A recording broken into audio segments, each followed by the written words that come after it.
Bismillahirrahmanirrahim, kembali di channel Robby Delpis. Kali ini saya ingin mencoba memberikan ulasan tentang posisi timnas Indonesia dalam kualifikasi Piala Dunia 2026 round ketiga pasca kekalahan timnas Indonesia oleh Jepang dengan skor 0-4 ya.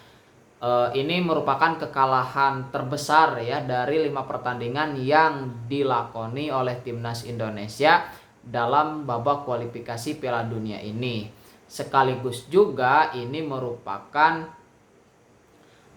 satu hal yang menjadi catatan penting ya bagi pelatih timnas Indonesia Coach Sintayong, juga bagi perjalanan timnas Indonesia ke depan.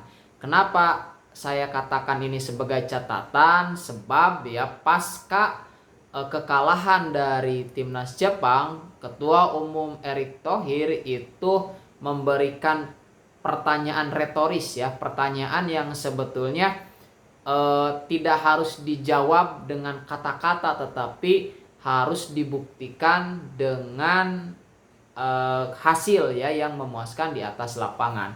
Salah satu kata yang digunakan oleh Erick Thohir ya, kalimat yang digunakan oleh Erick Thohir sebagai Ketua Umum PSSI adalah apakah kita masih bisa bersama. Pertanyaan itu tentu ditujukan terutama kepada para pemain yang kalau kita lihat di laman-laman berita itu dijawab oleh para pemain iya, tetapi maksudnya adalah Erick Thohir yang sekarang itu begitu concern ya di PSSI untuk membenahi, menyusun berbagai proyek untuk perbaikan sepak bola Indonesia.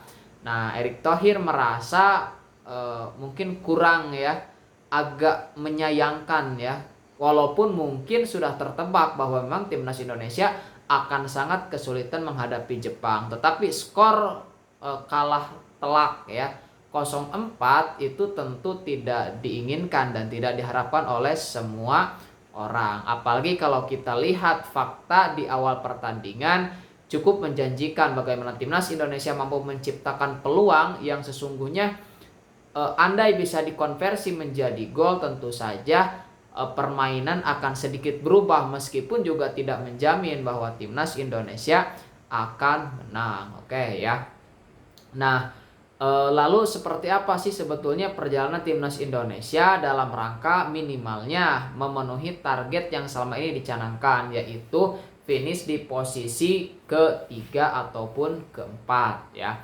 Nah, dari semua pertandingan yang sudah dilakoni oleh semua tim di grup C, nah sebetulnya secara poin itu masih sangat bersaing ya, masih sangat bersaing. Nah, hanya timnas Jepang yang memang agak sulit untuk dikejar ya.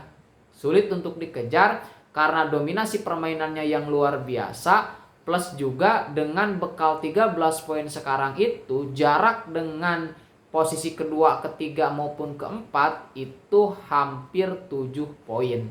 Artinya untuk mengejar Jepang itu dibutuhkan sekitar 2 pertandingan lebih harus menang, dengan asumsi dalam 2 pertandingan atau 3 pertandingan itu Jepang mengalami kekalahan ya. Dengan kata lain, sebetulnya di pertandingan kelima saja nampaknya sudah terbaca bahwa Jepang menjadi salah satu yang kemungkinan besar memang pasti lolos ke Piala Dunia langsung ya. Nah, tinggal satu lagi nanti siapa tim yang akan menemani Jepang, seperti itu. Nah, oke, kita lihat di posisi yang kedua, ketiga, keempat, kelima, dan keenam ya, dimana timnas Indonesia saat ini bercokol di posisi terakhir dengan 3 poin. Oke. Di posisi kedua ada Australia dengan 6 poin. Nah, itu pun Australia itu pun dengan hasil 1 kali hasil menang, kemudian 3 kali hasil imbang, dan 1 kali hasil kalah ya. Kemudian di posisi ketiga itu ada Arab Saudi. Nah, di posisi keempat ada Cina. Nah, di posisi kelima Bahrain, dan posisi keenam adalah Indonesia. Nah, perhitungannya ketika poinnya sama, yang pertama kalau tidak salah itu adalah head to headnya. Kemudian baru yang kedua adalah produktivitas. Nah, head to head Australia dengan Arab Saudi imbang ataupun beberapa tim lain ya. Australia hanya kalah dari Bahrain, itu pun di pertandingan pertama. Artinya posisi Australia itu akan sedikit banyak itu terancam oleh Bahrain. Andai nanti di pertemuan berikutnya misalnya Australia bermain imbang atau bahkan kalah lagi, tetapi kalau mampu mengalahkan, nah berarti kemungkinan nanti yang dilihat adalah produktivitas.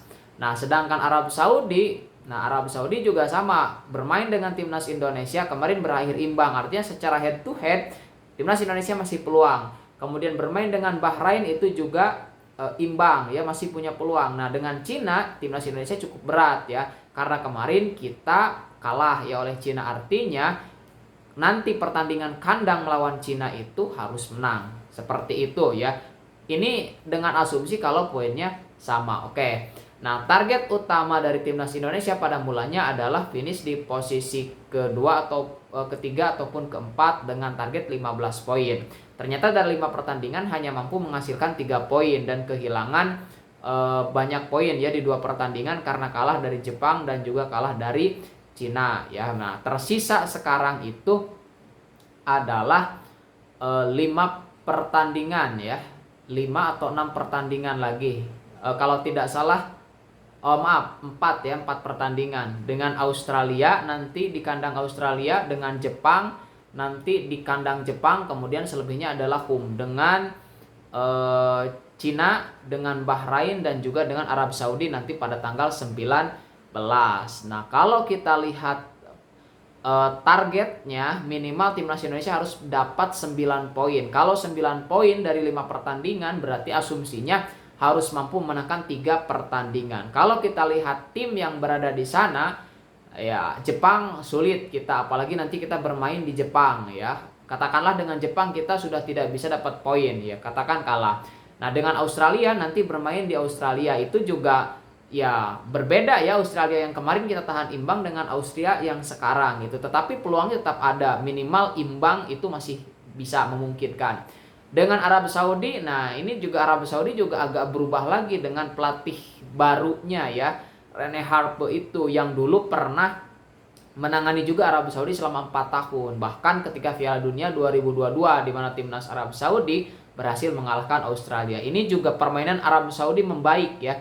Meskipun tidak jauh berbeda dengan sebelumnya, tetapi agak membaik. Artinya posisi Arab Saudi juga menguat. Nah, ini ya, sedangkan targetnya timnas Indonesia bermain di kandang ya harus minimal imbang, minimal banget imbang, kemudian harus bisa mencari poin. Begitupun dengan Bahrain dan Cina gitu ya. Cina ternyata tampil mengejutkan ya, setelah beruntun 3 kali kalah, setelah menang melawan Indonesia ternyata bisa menang juga tuh melawan Bahrain dengan skor tipis 1-0 gitu ya.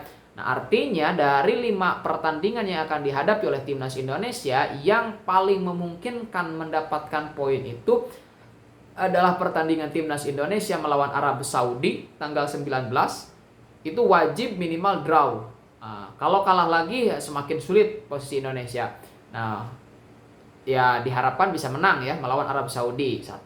Kemudian nanti melawan Cina itu juga di Stadion Utama Gelora Bung Karno juga wajib menang. Nah, kemudian dengan Bahrain juga wajib menang. Nah, mungkin asumsinya dengan Australia ya boleh imbang, dengan Jepang ya kita agak kesulitan. Nah, kalau tidak seperti itu, katakanlah mengalami 2 kali atau 3 kali imbang lagi, nampaknya posisi Indonesia akan sulit gitu ya. Jangankan bicara posisi ketiga ataupun keempat, tetapi bisa jadi timnas Indonesia menjadi juru kunci. Nah, ini juga menjadi beban berat ya bagi Coach Sintayong, bagaimana keluar ya dari situasi yang sangat pelik saat ini ya. Sangat pelik karena ya inilah yang terjadi sekarang gitu ya. Dan ya sepak bola seperti ini, kita agak menyayangkan memang situasinya, agak menyayangkan ya dengan Jepang kenapa tidak bisa kalahnya tipis ya. Misal maksimal 2-0 lah, sama seperti ketika kita melawan Argentina ya, itu cukup 2-0. Nah, kemudian dengan Bahrain ya kita sudah tidak bisa apa-apa lagi ya. Andai dulu memang bisa menang, tapi karena satu dan lain hal juga kita akhirnya harus berbagi poin. Dengan Cina juga yang diprediksi harusnya mendapatkan poin, juga kita malah kalah, kehilangan poin. Nah, dan sekarang dengan tersisa 5 pertandingan dan lawan-lawan yang dihadapi adalah lawan-lawan yang berat, Nah, jelas ini posisi Indonesia semakin terjepit dan semakin berat. Ya, beban pundak di Sintayong itu semakin berat melihat kondisi saat ini. Nah, kira-kira bagaimana tuh pendapat teman-teman mengenai timnas Indonesia? Apakah timnas Indonesia akan mampu memenuhi targetnya, finish di posisi ketiga atau keempat, atau seperti apa? Nah, silahkan bisa di komentar ya, di kolom komentar seperti apa pendapatnya. Oke, itu saja. Sementara nanti saya akan update bagaimana persiapan timnas Indonesia melawan Arab Saudi.